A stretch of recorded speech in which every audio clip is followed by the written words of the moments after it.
The night they caught us, rain was falling like God himself was angry. I remember her fingers trembling inside mine as footsteps thundered toward the servants' quarters. Someone shouted my name. Someone else shouted her father's name. A lantern smashed against the ground. And in that moment, as her tears soaked my shoulder, I realized something bitter. Loving the master's daughter in this house was not just forbidden, it was a death sentence. My name is Sadiq.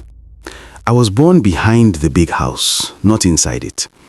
If you've grown up in Nigeria, you already understand what that means. The big house is where decisions are made, where meat is eaten without counting, where children grow up thinking the world bends for them. Behind the big house is where boys like me learn silence before learning speech. My mother used to say, "Sadiq, bend your head so life won't break your neck." She was the cook. I became the errand boy. We served Chief Bamidele Arowolo, timber merchant, politician's friend, community leader, and the kind of man whose laugh filled rooms but never reached his eyes. His house sat on a hill in Ibadan, fenced with iron so tall it looked like it was ashamed of the people outside. That fence separated more than land, it separated blood. From the age of 10, I learned rules that were never written. Don't sit where the master's children sit. Don't eat until they're done. Don't look anyone in the eye for too long, and never dream beyond the fence. The servants' quarters smelled of kerosene, soap, and tired bodies. At night, we shared stories and whispers, security men, gardeners, drivers, all of us bound by invisible chains. Then there was her. Her name was Morẹ nikẹ. She was the master's second child, first daughter, and the son the house revolved around. Everything paused when she walked in. Conversations softened.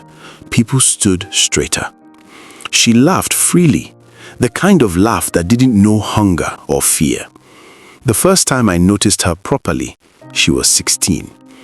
She was sitting under the mango tree, arguing with her phone. "This stupid network," she shouted, then kicked the trunk lightly. I was sweeping nearby. She looked at me suddenly. "Hey, you, what's your name again?" My chest tightened. Sadiq ma." She frowned. "I told you, stop calling me ma. You're not my driver." That was the moment something shifted. Not love, not yet, just recognition. It started with small things. She'd ask me to help carry books. She'd ask my opinion about songs. Sometimes she'd sit in the kitchen with my mother, eating rice from the same pot. The other servants noticed. "Guy," Kunle the driver warned me one evening, "shine your eye, oh. This house does not forgive mistakes." I laughed it off. How could I explain that I wasn't doing anything wrong? I wasn't touching her.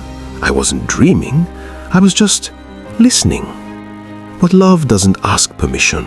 It sneaks in quietly and rearranges your soul. It was during NEPA blackout.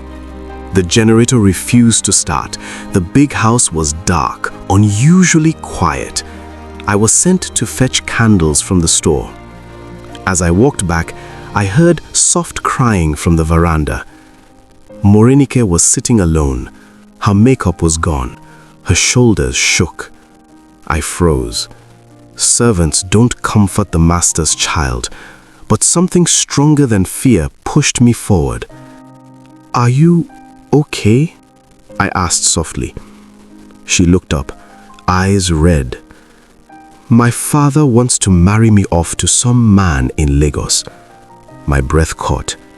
"He's old," she continued bitterly. "He smells of cigars and power." I didn't know what to say, so I said the only honest thing. "That's not fair." She laughed through tears.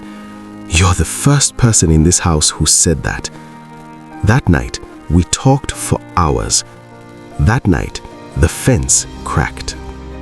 After that, everything became dangerous. We met by accident, too often to be accidents. In the garden, near the well, behind the kitchen. We never touched, yet. But our eyes held conversations, our mouths were afraid to speak, until the day rain trapped us inside the storage room.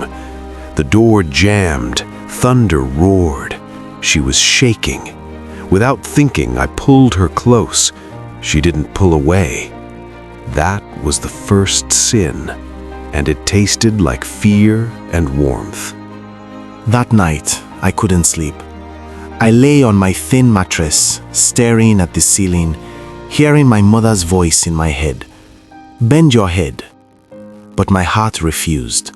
Because once you love someone who was never meant for you, everything else becomes unbearable. The silence, the obedience, the pretending. And somewhere in the big house, Morẹ nikẹ was awake too, trapped by silk bedsheets and expectations. We didn't know it yet, but the house had begun to watch us. And houses like that, they always collect a price.